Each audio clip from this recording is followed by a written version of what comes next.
안녕하세요, 건담 올리기의 하이스입니다. 오늘 준비한 기체 인물 리뷰. 페이크 주인공 덕분에 좋은 스펙과 디자인을 가졌음에도 취급이 안 스펙던 기체인 데스티니 건담입니다. 어느 상황에서도 대처 가능한 다양한 무장을 지녔고 화려한 빛의 날개와 더불어 멋진 포스를 보여줬지만 막바지 처참하게 파괴돼버린 비운의 기체 데스티니에 대해 알아보도록 하겠습니다. 그래서 기체 설명 들어가겠습니다. 형식 번호 ZGMF-X42S. 레전드와 함께 자프트가 개발한 원오프 타입의 최신의 고성능 모비슈트입니다. 듀트리온 빔 송전 시스템과 핵동력을 결합한 신형 복합 기관인 하이퍼 듀트리온 엔진을 탑재했기 때문에 기존의 모비슈트를 능가하는 압도적인 출력과 성능을 자랑하죠. 기체의 엄청난 출력과 막강한 성능을 안정적으로 제어하기 위해서 OS로는 또 신형 건담 타입인 거너리 유나이티드 누클리어 듀트리온 어드밴스드 매뉴버 시스템, 아무튼 이름 되게 복잡한데 핵 듀트리온 통합 선진 기동 포격 시스템이라는 엄청난 이름의 시스템을 탑재를 했습니다.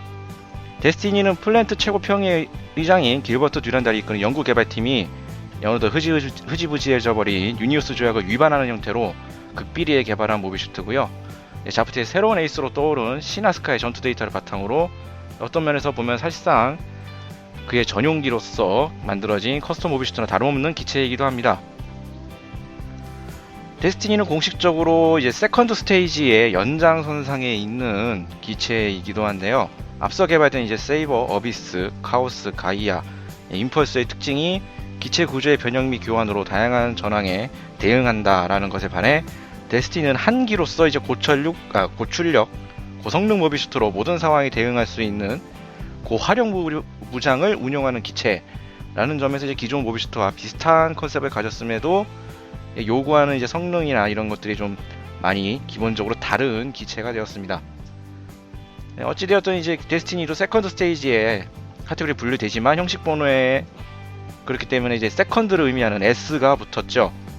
기술적 배경은 이제 세컨드 스테이지 시리즈와 동일했기 때문에 겉으로는 큰 문제가 되는 게 없었지만 저스티스나 프리덤과 같이 핵동력을 탑재하는 의미인 코드명 A자가 붙이지 않았다는 점에서 이거 유니오스 조약 위반을 숨기기 위한 행동인 것도 알 수 있습니다. 데스티니 이제 임펄스의 포스 실루엣, 소드 실루엣, 블래스트 실루엣 주요 기능을 한 개에 모두 겸비했기 때문에 전신에 이제 각종 무장이 설치되어 있고 이제 각종 병장들을 신속하고 자연스럽게 취급함과 동시에 서로 다른 이제 두 가지 이상의 무장을 또 동시에 하는 경우도 상정을 했기 때문에 가급적 인간에 가까운 동작이 가능해지도록 기본 프레임에서부터 섬세하게 파츠까지 다 연동하는 방식을 채택했다고 합니다. 또 관절부에는 이제 페이지 시프트 장갑 기술을 응용해서 이제 전압이 흐르는 상태에서 이제 회색빛 금속광을 또 발산한다고 하죠. 가장 많이 움직이는 섬세한 기술이 투입된 이 다리 부분은 여러 파츠로 장갑을 나눈 뒤에 장갑을 슬라이드 시키는 형태로 높은 가동폭과 운동성을 또 확보했는데 이러한 방식을 또 한 기체가 바로 스트라이크 프리덤이었죠. 아주 대표적인 기체인데 이 스트라이크 프리덤 같은 경우엔 키라 야마토의 기량에 의존해서 부족한 장갑의 방어력을 회피 기동을 통해 보충하고 운동성과 관절 가동폭을 크게 향상시켰던 것에 반해 데스티니의 경우는 이제 슬라이드식 장갑은 데스티니 거는 이제 특정 파일럿이 아닌 기체 자체의 성능 발휘를 위해서 적용된 거기 때문에 보다 본능적이라고 할 수 있겠습니다.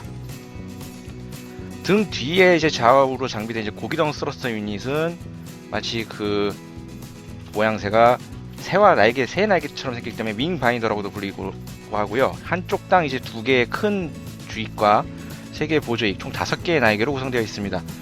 평상시에 이제 바인더 대형 날개 속에 주익 속에 모두 내장되어 있다가 필요에 따라 스러스터 유닛을 전개하면 대형 주익이 상하로 갈라지면서 보조익 3개가 외부로 드러나는 형태를 가지고 있죠.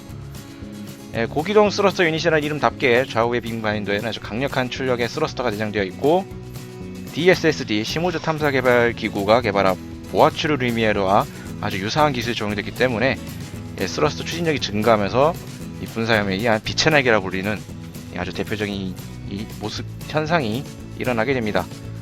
물론 DSSD가 이제 연합군과 오브 플랜트가 공동 참여해서 설비한 비군사 중립 민간 단체이기 때문에 직접 간접적으로 플랜트의 지원을 받은 것도 사실이긴 하지만 이 단체가 보유한 기술을 군사적으로 이용하거나 협력하는 것을 강하게 거부를 했죠.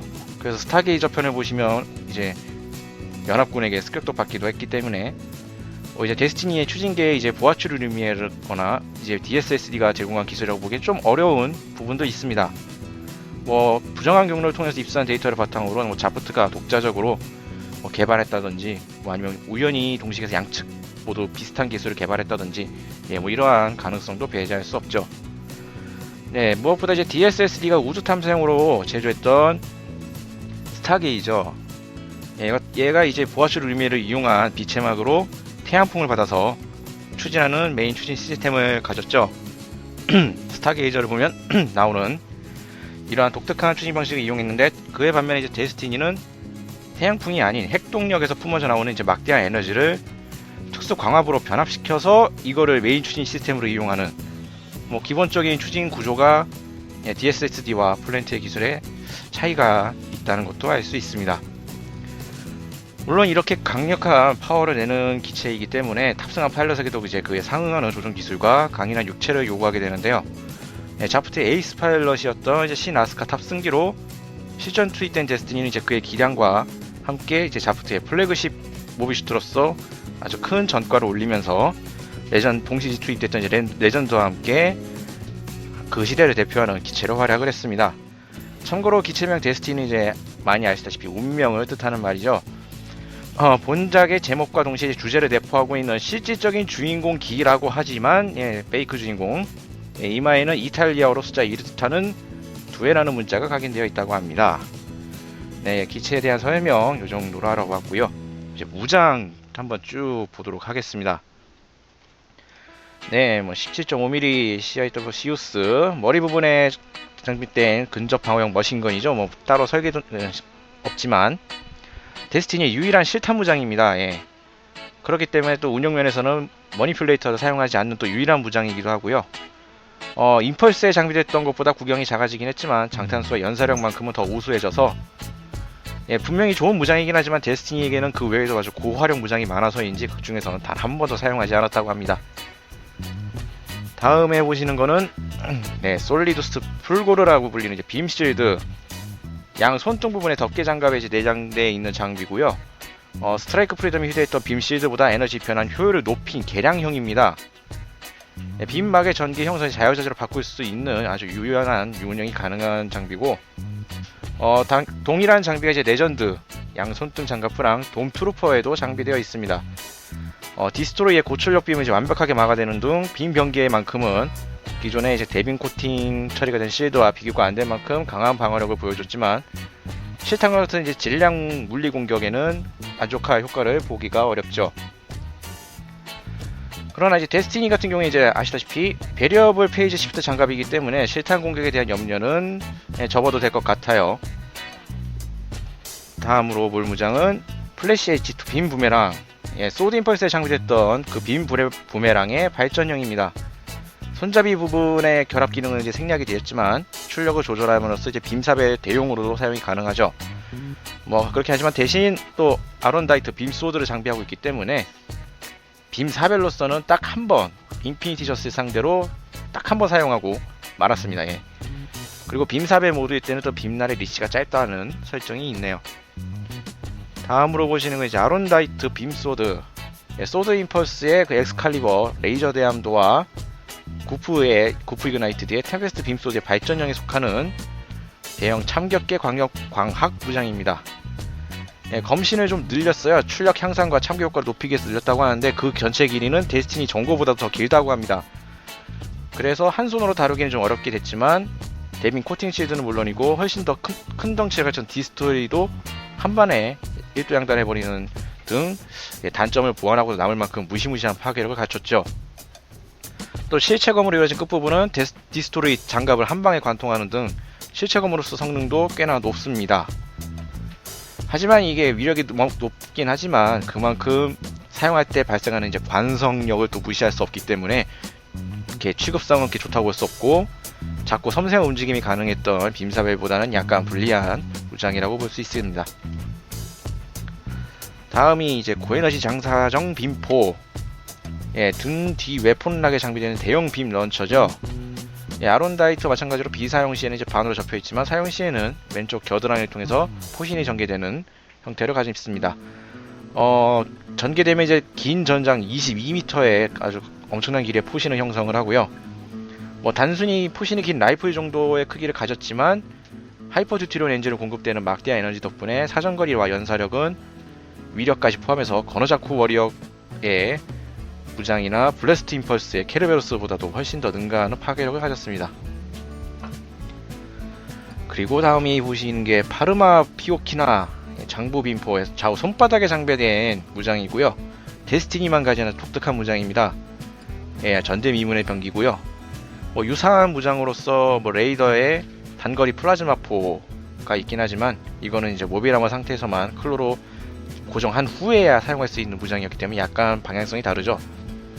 밀착한 상대에게 연거리나 지근거리에서 빔을 발사하기 때문에 그 파괴력과 명중률은 말할 나위 없이 아주 높고, 특히 근접 전투전에서 그 진가를 발휘하지만 또 위급 시에는 일반 사격계 무장으로도 활용이 가능합니다. 또 외부에 드러나지 않고 생각하기 힘든 머니플레이터 안쪽에 포구가 위치해 있기 때문에 기습용으로도 아주 효과적인 무장이죠. 다음은 고에너지 빔 라이플. 앞서 만들어진 이제 세컨드 스테이지 시리즈에 장비됐던 빔 라이플의 개량형입니다. 특별히 하이퍼 듀티리어 사양으로 조정이 되었다고 하고요. 출력과 함께 연사력도 향상이 되었으며 미사용 시에는 허리 리어 암호에 설치된 마운트 레치에 고정해서 보관을 합니다. 그리고 이미지는 없지만 대빔 실드, 왼팔에 장비하고 있는 기본적인 실드입니다. 임펄스 실드처럼 중앙을 축으로 좌우 상하 파츠가 신축하는 슬라이드 기믹을 갖췄고요. 하지만 데스티니는 이제 빔 실드가 있기 때문에 빔에 대해서 완벽한 방어가 가능하고, 핵동력으로 항상 전개되어 있는 베리어블 페이지 시프트 장갑으로 인해서 실탄 등의 질량 변기에 대해서도 방어수단이 갖춰져 있기 때문에 이 대빔 실드가 왜 있는지에 대해서는 좀 의문이 가시지 않는 무장입니다. 동시 개발된 레전드에는 이 대빔 실드가 없거든요. 실제로 극중에서도 실드가 사용된 경우가 없다고 하고요. 37화에서 탈주한 아스라는 자락에 빔 라이플이 파괴됐을 때 그냥 기체에 잠시 보호했던 용도, 그런 용도로밖에 쓰이는 게 전부합니다. 여기까지가 이제 데스티니 건담에 대한 기체에 대한 전반적인 쭉 다뤄봤고요. 다음으로 이제 애니메이션 쪽을 다뤄보도록 하겠습니다.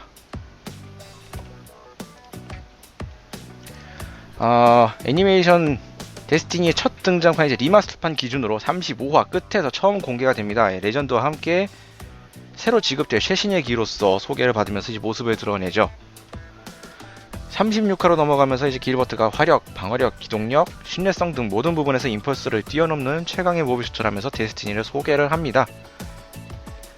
그리고 37화 넘어가면서 이제 탈주한 아스란을 추격하기 위해서 신이 이제 데스티니를 타고 첫 출격을 하게 되죠. 아스란과 레이 말 때문에 갈팡질팡하던 신이 아스란이 배신했기 때문이라면서 분노하고 달려듭니다. 아스란은 어떻게든 빠져나오려 애쓰지만 기체 성능 차이를 극복하지 못하고 구프를 격추를 하죠. 또 38화로 넘어가면서 이제 헤븐즈 베이스 공략전에 참가합니다. 그래서 디스트로이를 비롯한 이제 수많은 모비스트를 격파를 하면서 해당 전투를 이제 승리로 이끄는 주역이 되죠.